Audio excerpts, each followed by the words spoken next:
Do you know the way back to other days when my heart was innocent? I cashed it in for pocket change, lost my way with nothing gained.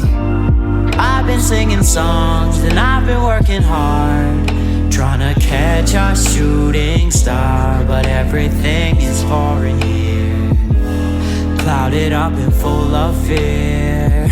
Just take me home.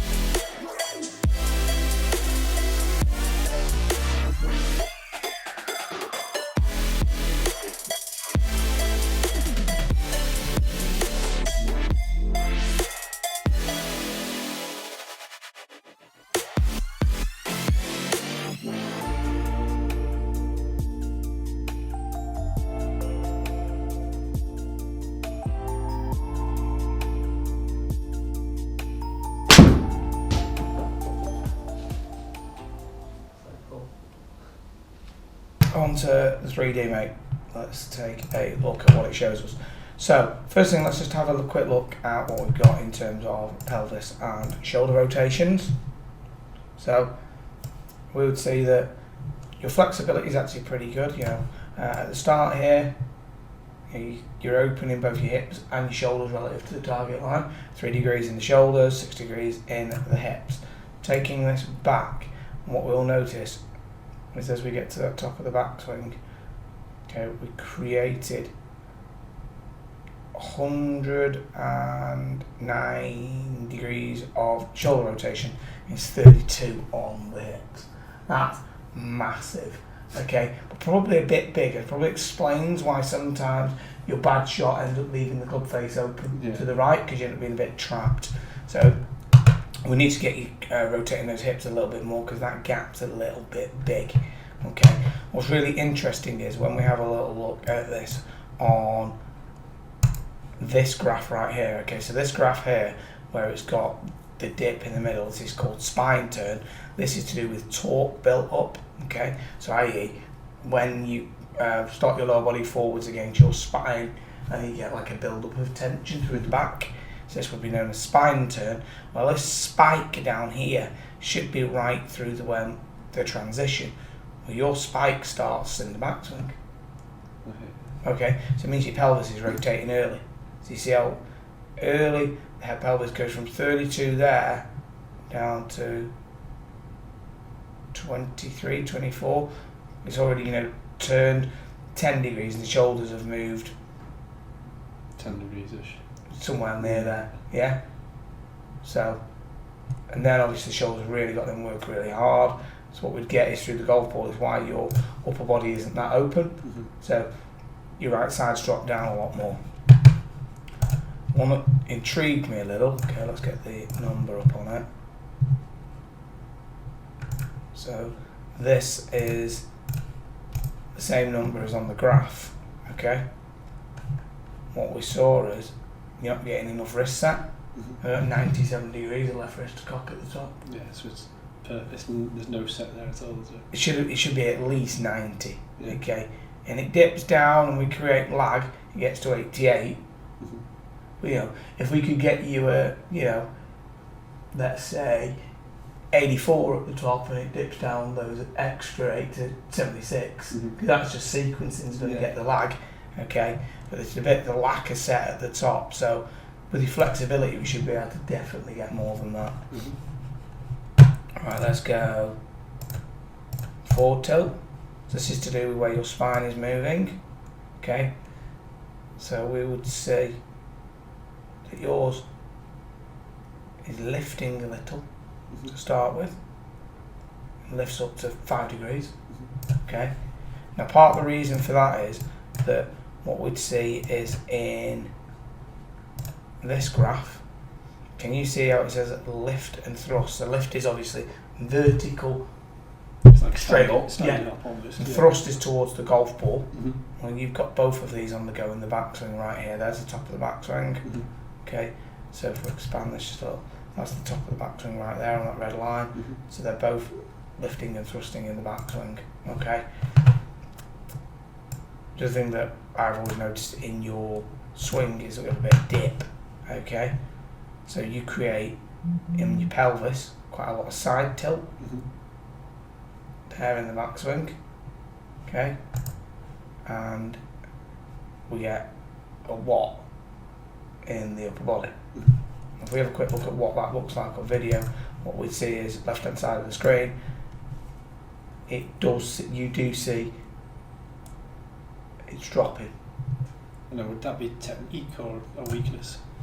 I think that this is just not rotating enough. I think that generally in terms of you getting stronger, okay, I think you've just got to strengthen your core, Mm-hmm. okay, get your glutes stronger, get your legs stronger, get your lower back stronger, and probably do your upper back just with things like chin-ups and stuff like that. Mm-hmm. You know, you're already a beast at them.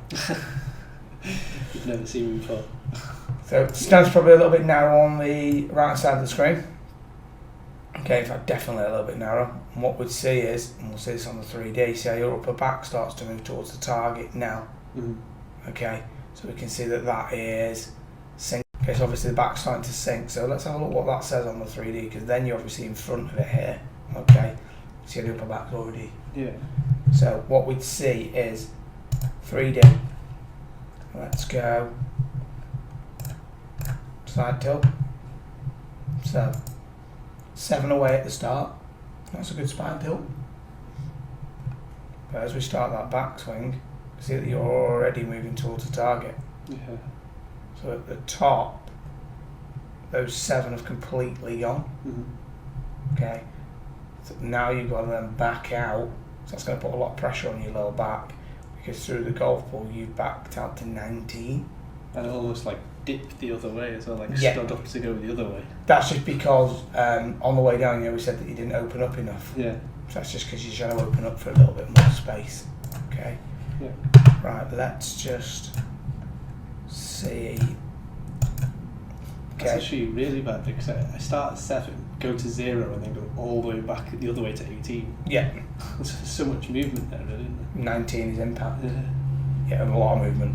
But here, so we see here in the rib cage, so this graph here, see how it's starting to go upwards there? Yeah. That's when your back is starting to move towards the target. Yeah. And it should be still stretching across to here, and then have a little bit of the dip and then go up. Yeah? Yeah. So should the spine tilt maintain all the way to impact, or should it? No, it will increase because the lower body goes forwards. Okay. But we don't want it to to have gone from 7 to 0 back to 19. Yeah. To So go to should maintain 7 as long as possible. that's got injury written all over it. Yeah. Yeah, really has. Okay. Lower body is really good in terms of your lower body rotation. Yeah. Okay. Really, really good. But the other one we'd see is because of the way that your upper body works, it's the lead arm adduction. So we'd see that in this part of the graph. So we'd see, take this to the top, so that's the angle between the left arm and the shoulders, right in here. Good or bad? Okay, it's a little narrow, but watch this. So it increases from 25 to 20, and it's still at 20 at that point of the downswing. Yeah. Okay, that's 5 degrees on that's too much for me. Okay. Because your arm's trapping against your body. Yeah. But it's because your rib cage is going forward, it's got to stay against it. Yeah. Can't get it away from it. Can't get the separation. Definitely not. Okay, let's just go through one more bit just using this avatar for you so you can see something. Okay, so maybe angle the pelvis a little bit more at the start, not a lot, a little bit though. Okay, and what we see is,